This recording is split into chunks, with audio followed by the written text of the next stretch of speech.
When you think about how we are fearfully and wonderfully made, it's one of those things that I can't get over because every time, and I'm not a scientist by any stretch of the imagination, but when I look at the details of creation, that blows me away. Whenever we learn something else or we go a little deeper and we break apart an atom or we look at a molecule and we see these things and it tells us our DNA and how what DNA is doing to us today to tell us and reveal the thumbprint, our unique thumbprint. It's like there's nobody else that has that. That's my DNA, and we didn't know that for so many years. There's so many things about the infinite nature of God that we will never get to. The mind is one of those things that I can't fully grasp. Just take one part of that. That's why I come to euthanasia. That's why I come to abortion. That's why I come to suicide. And I go, man, how can you end what God has started? And we fearfully and wonderfully started and beautifully started. Maybe what we need to do is we need to figure out what God's design is in that, and let's redeem that instead of extinguishing that. That's what we need to be about. But when you look at the mind is an incredible computer, some people call it that. It's so much more than a computer. Yes, it can process data. Yes, it can collect in memory for years and years and store it for years and years and years. But IBM has shown us with the invention of Watson that we can create a computer that can store more memory, that can process data faster. But what we have not been able to do in all of man's advancement, and neither do I think we'll ever be able to do this, and that is to create a machine that can reason, that can emote, that can process the data and remember all that together at the same time. Again, we are fearfully and wonderfully made. One of those little elements when you look into the mind is this element called the reticular activating system. The reticular activating system. Not one of those things that exactly you talk about over coffee all the time, but let's talk about what some have abbreviated as the RAS when they're talking about this. This is a part of the brain that is a unique part that actually when it's activated, it creates an impulse throughout the entire brain. The reticular activating system is the part of the brain that enables your body to reason out the data that is being inputted into the mind, whether you're hearing it or you're seeing it or you're smelling it or you're tasting it or you're touching it, and telling you whether or not this is something you need to be alarmed about. So give you an example. You move across town, across country, and you buy a house, and you did not realize that at 1 a.m. in the morning, 2 blocks away from your house, a locomotive would come through blaring its horn, its warning signal, and at 1 a.m., the first night in your brand new American dream home, you find out that at 1 a.m. every morning for the rest of your life that you're in that home, there's going to be a train coming through blowing its horn at 1 a.m. That's going to get annoying really fast, right? Unless your reticular activating system begins to discern that, hey, there's not a train coming through the front door of my living room right now, that I'm actually going to be okay, and that eventually over time, you're going to be able to sleep like a baby right through that train coming straight through the neighborhood at 1 a.m. in the morning until the in-laws come to visit you. And they're going to remind you that how do you sleep with that train who's blaring its horn at 1 a.m. in the morning? That's the reticular activating system. It gives us the ability to turn things on, turn things off, to be able to say, this is what I need to listen to, this is what I don't need to listen to. We need to understand the reticular activating system maybe at a soul level. When we talk about this series of study through the book of Ecclesiastes, and some of y'all are joining us for the first time, thank you. I'm glad you're here. Jump in with both feet today and have a life jacket on, because we're going to go deep fast, okay? But as we jump into this, we need to understand what we're talking about. We're talking about margin. Need to have margin in our life. If we don't have margin in our life, certain things happen. One of those things that happens if you're a marginless person is that you are full of a lot of sound and fury in life. There's a lot of noise out there. And sometimes your spiritual reticular activating system can't always distinguish between the noises. And so sometimes all these noises are going on in your head and in your heart and in your soul, and you can't distinguish them. And so you get chased in 15 different directions, and you have spinning plates, and plates begin to fall, and the values begin to change and be altered, and perceptions and morals even get compromised because, again, there's lots of sound and fury out there in this world. There's lots of notifications. There's lots of alerts and dings and bings in our life. And we have not yet learned how to discern what is the right voice and what's the wrong voice to listen to. And because of that, we have made ourselves a complicated mess. The way, one of those passages that I said it's our theme verse throughout the series is Ecclesiastes 7 verse 29 says it, God made us plain and simple, but we have made ourselves very complicated. I want us to say that out loud together, all right? God made us plain and simple, but we have made ourselves very complicated. In 7 days or 6 days, He created the heavens and the earth and everything that exists inside of it. He created time and space and everything that exists inside, and He did it with the voice, and He holds it all together with His breath, the scriptures tell us. So He does it in this simple formation, but what we have done behind Him, read Genesis chapter 3 and following, we have made it complicated. And we have made it a mess at times. And how do we navigate, again, the messes of our life? So a person without margin is a person that's going to have a lot of sound and fury in their life, and they're not always going to be able to figure it out. And you need to be able to figure it out, because a person with margin has figured out peace and contentment. They've got a level of peace and contentment in their life. And it's not just positive mental thoughts, but it's something in them that they've learned how to appreciate the air they breathe, the things they have, the life they have, the marriage they have, the children they have, the job they have. They've learned how to say thank you and not expect and expect and expect. J.I. Packer, a great theologian, said it like this: discontent will destroy your peace. Keep that phrase handy. Discontent will create a destruction of the peace of your life, rob you of joy, make you miserable, and spoil your witness. I just want to focus on just one of those. Discontent will destroy your peace. At the end of this message, we're going to talk about peace, but I want us to understand that on the sound and the fury of this world that tells you need more, you need more, you need to fill your life with more, you need to have more, you need to spend more, you need to do more, you need to go more, you need more, more, more. Fill up all the margins of your life. That is a spirit of discontent. And when we live a discontented life, then it will destroy the peace of our life. I think Packer is right on with that. Take your Bibles and we find Ecclesiastes chapter 4. If you don't have a Bible or you have the electronic version, go to the middle of your Bible and just kind of turn right. Psalms, biggest book in the Bible, and then turn right and you come to the book of Ecclesiastes. We're going to be diving into some dark waters, some deep waters, some could be murky, dangerous waters if we're not careful today, that I think many will identify with. I don't like Ecclesiastes, to be honest with you. At the same time, I like Ecclesiastes. For the very reason I don't like Ecclesiastes is the very reason I like Ecclesiastes. In Ecclesiastes, you're like reading the journals of Solomon, king, wise, influential, successful King Solomon. You're reading his journals in the latter part of his life, and you're reading it and you're going, oh my gosh, how dark and desperate and dungy and dirty can you get? And then all of a sudden he comes out of that muck and mire and he gives us a kernel that we can hang our hats on. At the same time, I don't like him talking about the darkness of life. He's really authentic. He's real. He doesn't hide it. So as much as I don't like to hear the negativity, at the same time, I like the authenticity. And sometimes my unwillingness to hear negativity trumps my willingness to be authentic. And sometimes what I need to do is face life with an authentic lens. This is what is reality. When we say we're at Grace Point Church, we are an authentic church for those who've given up on the church but haven't given up on God. This has been a value since day one of our church. Day one of our church.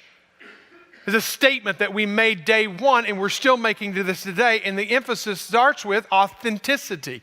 We want to be, I know it's a buzzword out there today, but before it was a buzzword, it was one of our words that we really value getting into the muck and the mire of life, and sometimes that's not so easy. So roll up your sleeves and let's do this today, because it's going to get hard before it gets easy. It's going to get dark before it gets light. It's going to be muddy before it gets clear. I kind of feel like the old Drake, the Drake song. We started at the bottom and now we're here. And we started at the bottom and the whole team's here. I don't want to leave anybody behind, so let's start at the bottom and let's climb. That's the edited version of that song, by the way. I would only listen to that. But Ecclesiastes chapter 4. Let's begin in there. And again, I saw all, and some of y'all are still stuck on the fact that he just quoted from Drake on Sunday morning. Again, I saw all the oppression that we had done under the sun, and behold, the tears of the oppressed. And they had no one to comfort them. On the other side of the oppressor, there was power. But also notice this, there was no one to comfort them. And I thought the dead who were already dead more fortunate than the living who are still alive. But better than both is the one who has never even been born, never even existed, never been, and has not seen evil deeds and have done under the sun, that have been done under the sun. Then I saw that all the toil and all the skill in work come from man's envy of his neighbor. This also is vanity, and the striving after the wind, and the fool folds his hands and eats his own flesh. Better is a handful of quietness than 2 handfuls of toil and striving after the wind.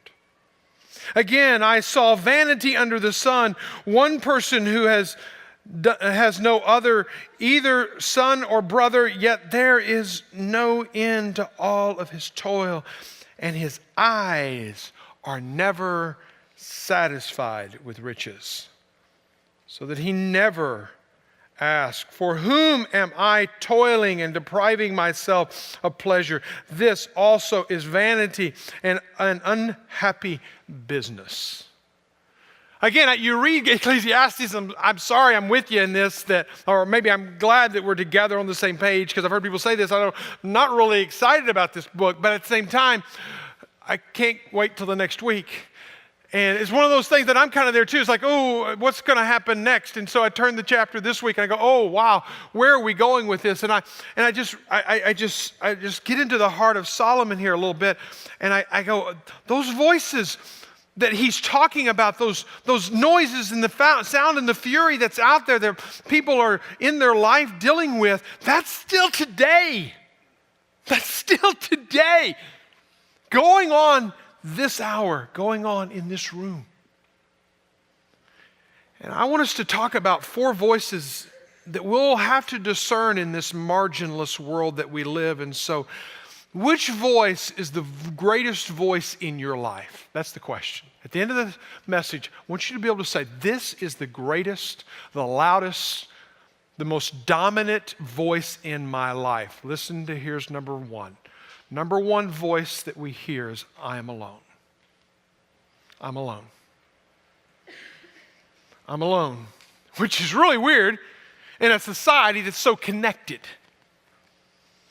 Unlike ever before, we are more connected 24/7, more than ever in humanity's existence. We're always on. These are always at our side.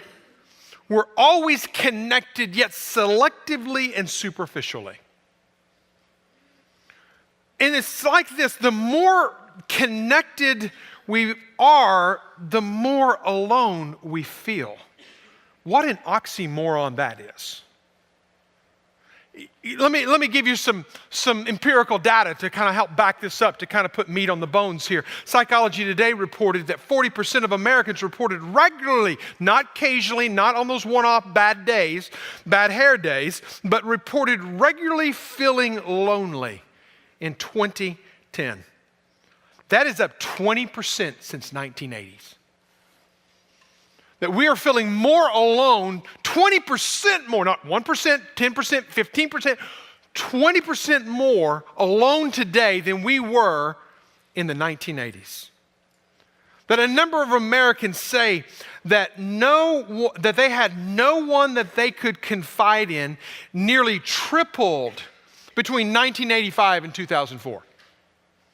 Now, again, that blows my mind. Now, correlation doesn't always mean causation, but it is a very interesting correlation that we have since the 1980s, and most of these are benchmarked off the 1980s. That since the 1980s is the invention of email, is the invention of texting and smartphones and social media. We have more avenues and ways of connecting today than we did in the 1980s, but yet we don't have more people to confide in. We don't have more people in our lives that we're not feeling lonely anymore. We're feeling more lonely, more alone, more disconnected in this world.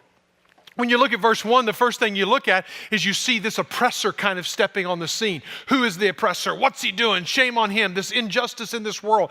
And you might key in on that and let that become the focus, but I don't think that's the focus at all in Solomon's writing. Yes, injustice is wrong. Yes, oppression is wrong. All kinds of verses we could spend all day from Genesis to Revelation talking about oppression and injustice and how that's wrong. But that's not what he's going at. Notice what he's going at is the commonality, the common ground between the haves and the have-nots, the powerful and the peasant, the CEO and the hourly worker. Notice the common ground between the two. Go back to verse 1.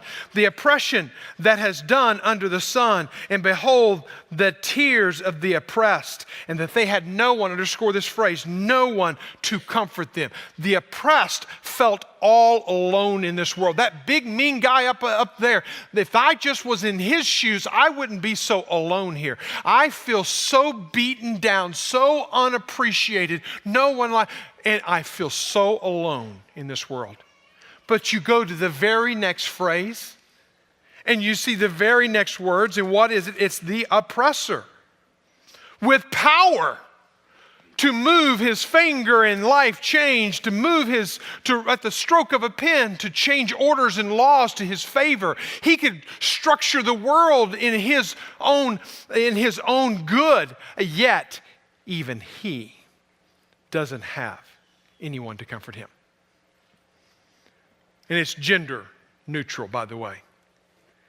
Next week, we're going to be talking about better together.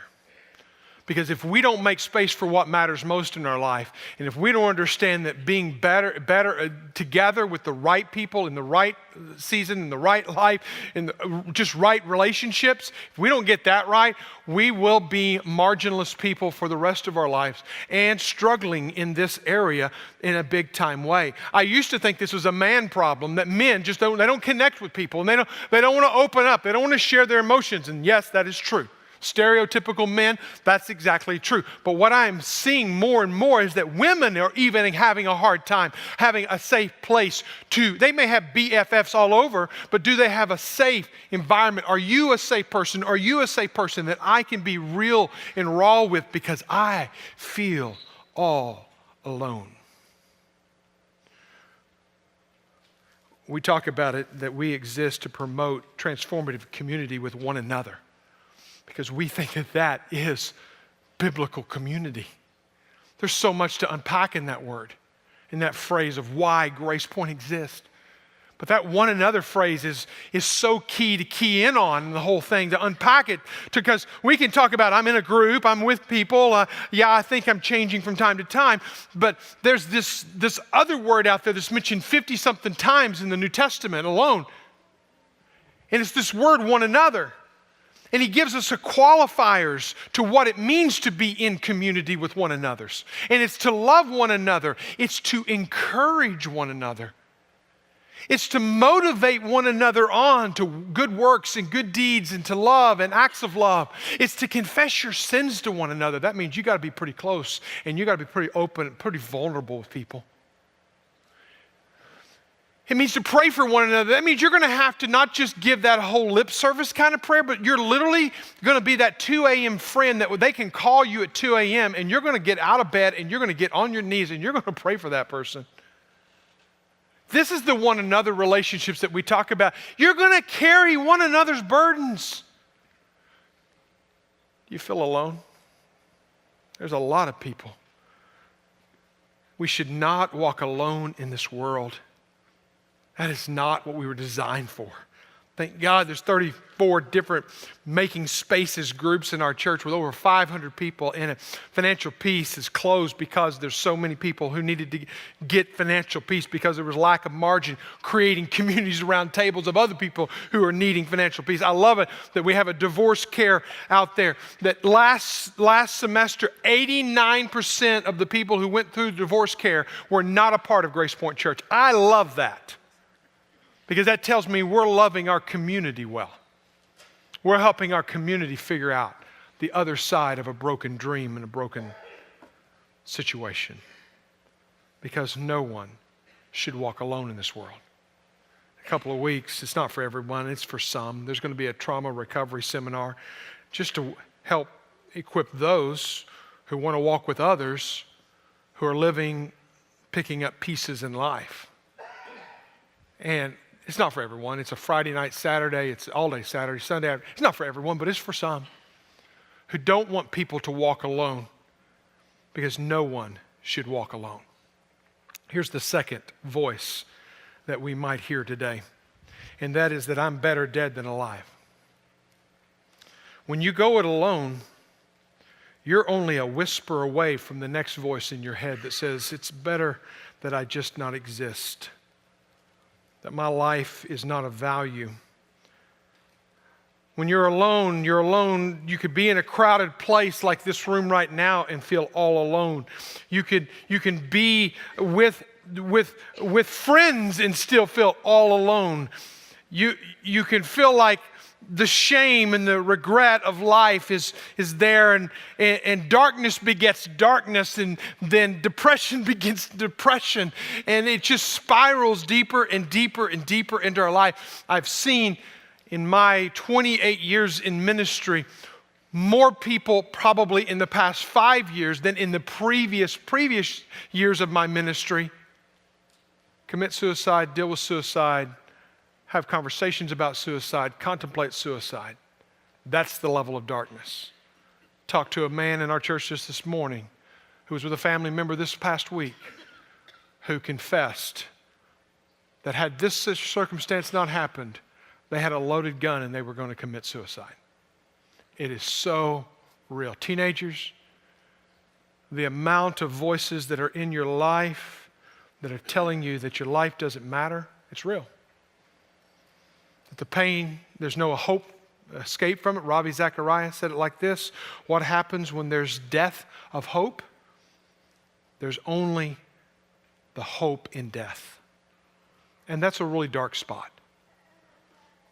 See, Mike, why are you going here? Because look at verse 2. And I thought the dead who were already dead were more fortunate than the living who are still alive. Would you read that verse with me?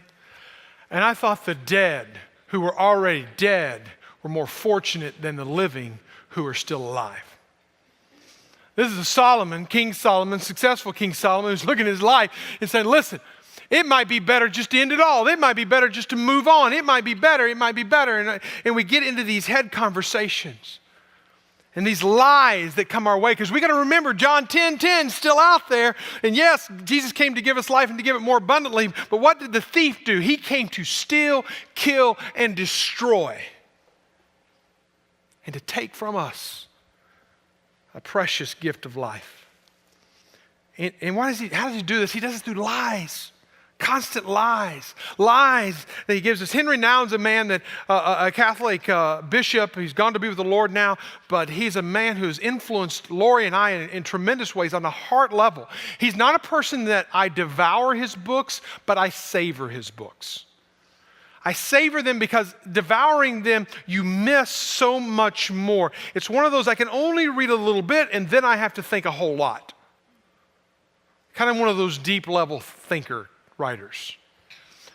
big into contemplative thinking and spirituality and that levels, which we're really not good at. We like head stuff, fill my head with doctrine, give me the answer, give me a test, let me pass the test, and I'm going to go on. But we don't go sometimes to a heart level. Solomon's at a heart level here, friends. He's at a heart level. Henry Nouwen said, and Lori sent me this just actually recently, of the 5 lies that Satan will tell us. I am what I have. Lie number 1. I am what I have. And then what happens when you lose what you have? Think about that. Then you lose your identity. I am what I do. What happens then when you lose your job?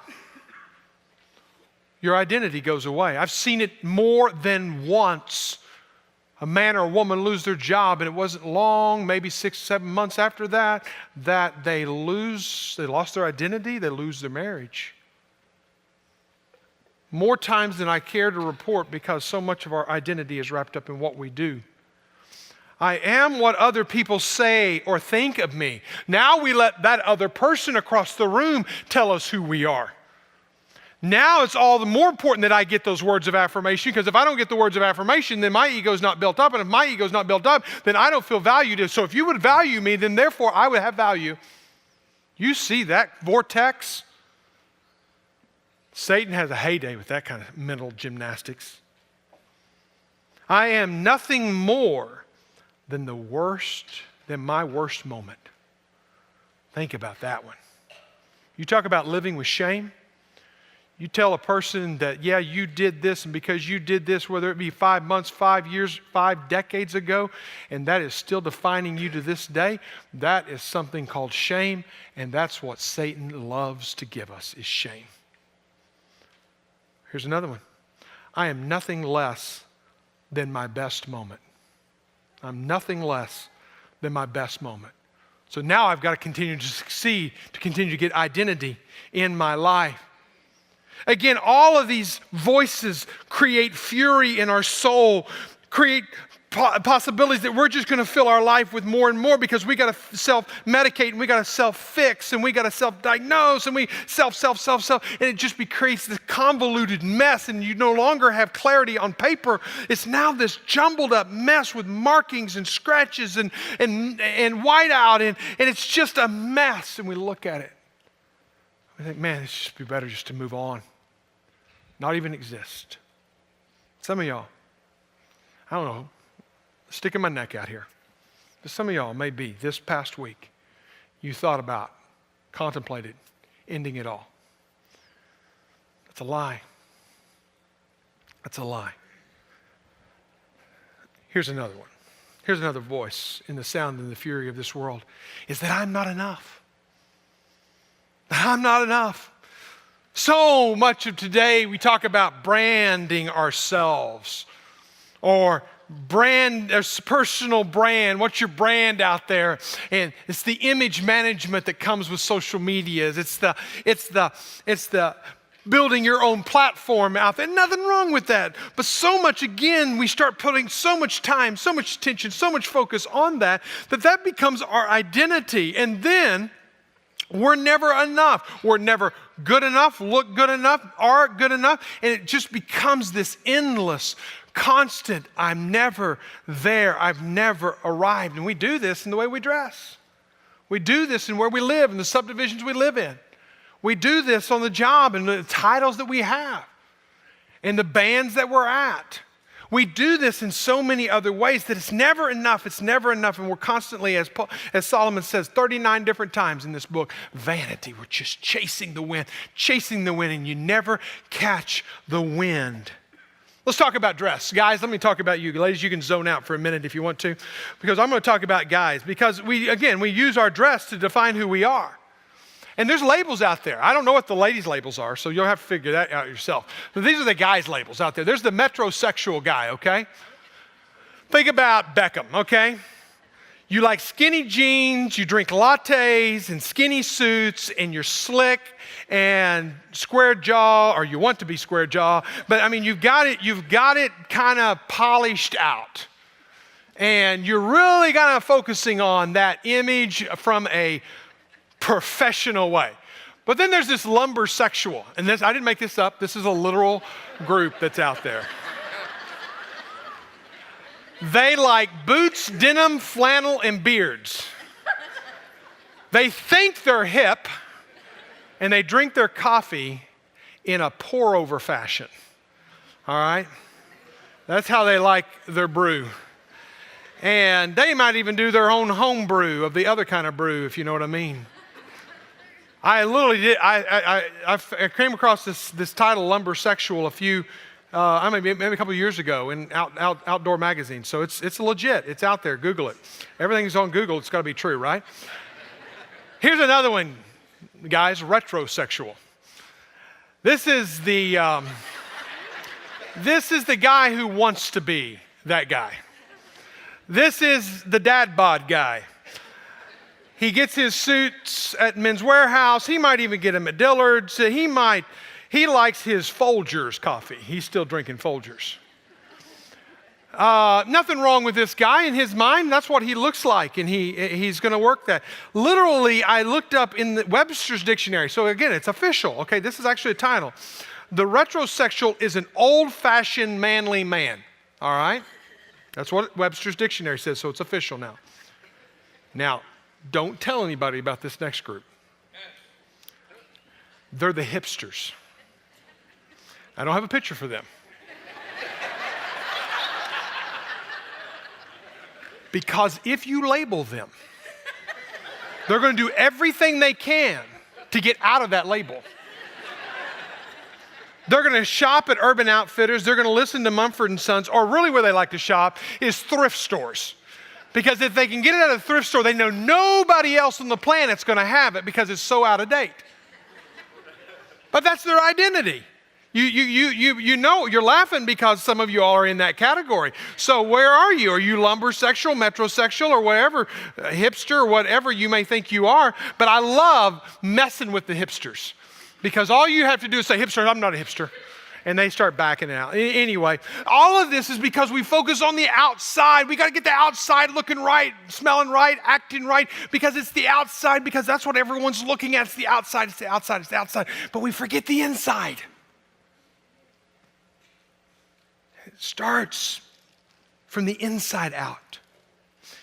So what happens when we go to the outside in instead of the inside out, what may decay on the inside, because this is like a mirage on the outside. We never can catch it. Fashions change every season if you haven't noticed that. There's new stuff coming out all the time if you haven't noticed that. So you get into this cycle of, okay, I got to keep chasing it. So you never get to the inside. When you never get to the inside, then it creates another problem on the inside, and it's the word envy. Because you look over there and you look at him and you look at her, and I want to be like them, and so you should keep chasing it. And look at verse 4. He says, then I saw that all the toil and the skill in work that come from a man's. Where's the motivation to get up and go to work and to make more money? Because you got to catch up with the fashion, and you got to catch up with the Joneses, and you got to catch up because of man's envy. That's what drives so much of what we do. Because of man's envy. Envy is used 87 different times. This word envy is used 87 different times in the Old Testament. And I tell you, I have not preached one message on envy in my entire 28 years. And I need to repent of that. Envy is huge in Scripture, but yeah, we'll talk about so many other things out there, the big sins. But envy is one of those that drives us. Envy is a form of idolatry. Envy is the darkest side of jealousy. When we can't ever get enough, it's one thing to be jealous, but it's another thing to envy. It just ramps up the emotions. Dan Allender said it like this: envy arises because we are not grateful for how God has written our world, or for how He has blessed us. And envy comes from a sense of inadequacy and emptiness, and rooted in our woundedness. The more a person is driven by emptiness and inadequacy, the more self-centered and violent that person will become, and the more oppression he will bring into the world. And when leaders fail to deal with the woundedness, they fall into the pattern of envy and oppression. So the oppressor that we just spoke of, You know what the oppressor is? The oppressor is not always the guy on the other side. It's not always your boss. The oppressor is the guy in the inside who's not been dealt with. What does envy do to us real quickly? Envy destroys us. Envy slays the simple, Job said. It rots in us. Envy is rottenness to the bones, Proverbs 14 says. It divides us. Man is not at peace, Thomas Merton said, with his fellow man because he is not at peace with himself, his inner self. He is not at peace with himself because he is not at peace with God.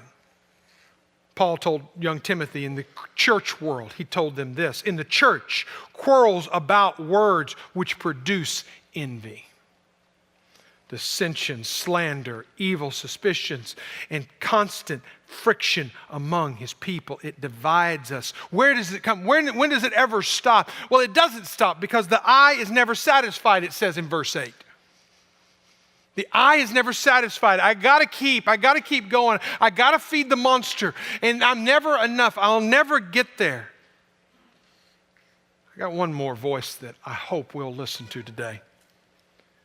Is I am at peace. I am at peace is the fourth voice that I hope will somehow we can push out those other voices and raise up the volume, the decibel levels. Solomon talks about hands. In Proverbs and Ecclesiastes, the hands represent the tasks, the things that we're about, the things that we do in life. He talks about busy hands in verse 4. He talks about folded hands in verse 5, which is in Proverbs even, in Proverbs 6 and Proverbs 24. Folded hands dealt with a lazy sluggard. It's a folded hands. You got busy hands, you got folded hands. The busy hands keep busy because they can't ever catch enough. It's like chasing the wind again. They can't ever get enough promotion. They can't ever get enough title. They can't ever get enough pay. They're another job, another relationship. They're chasing. Busy hands. Then there's the passive hands. Just fold and do nothing and let life come to them. But then he mentions another set of hands in verse 6. Hands full of quietness.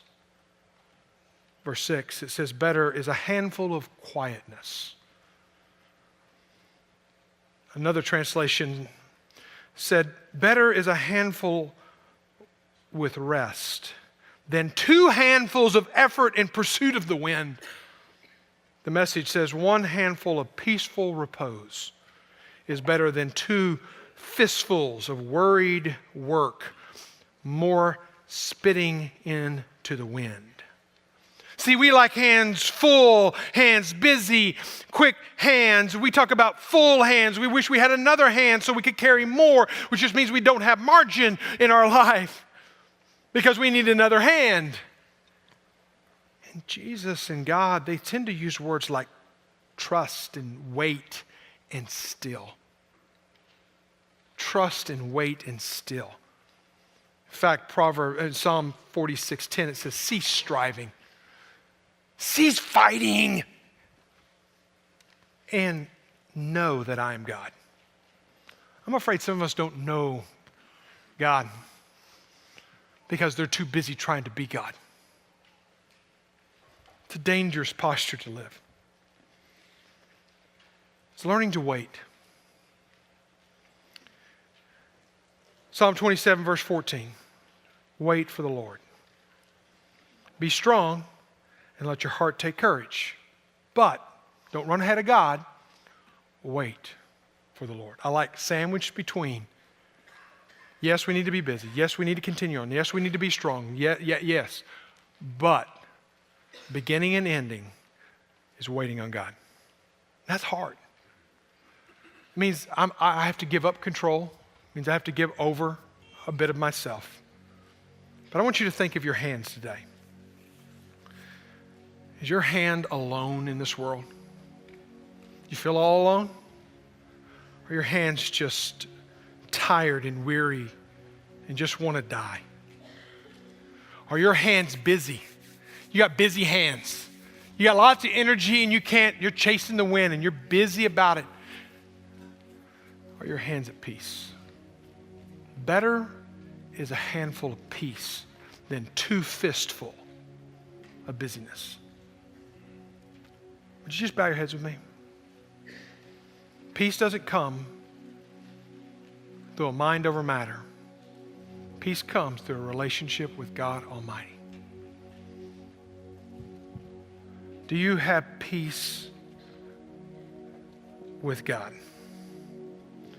It is impossible, I think, as Thomas Merton points out, that to expect peace in our life, peace in our marriage, peace in our job, peace in our own hearts, if we don't have peace in the inner person in a relationship with Jesus. I want you to just, again, think of your hands. Do you feel alone today? Is that the dominant voice that you're hearing this morning? Are you feeling tired and like, I just wish it would all end and I could end it myself? I wish I'd never been born. I wish I never, whatever. Are your hands so busy because you cannot seem to collect enough, get enough, go enough, whatever? Or are your hands at peace? You have found the balance of contentment and rest in life. If not, right where you sit, tell Jesus, I need you, the Prince of Peace, to be my peace so I can walk in peace. Live with a handful, a life full of peace.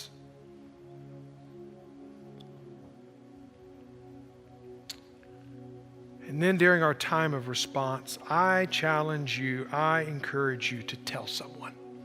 Prayer partners will be around the room. Go tell one of them. Father God, this is your space. We're not rushing out of here. There's nothing more important than figuring this out. There's too much other sounds and furies on the other sides of these doors, Lord. Help us to take these moments and make sure we have first peace with you so then we can turn to those sitting next to us and start having peace with them so that we can go out into this world tomorrow and be a carrier of peace. Because, Lord, you tell us in the Beatitudes, blessed are the peacemakers, for they're going to be called the sons of God. But we can't take peace if we don't have peace. In this space, listen to the voice of God and shut out the others. And let him speak. You respond as he leads you.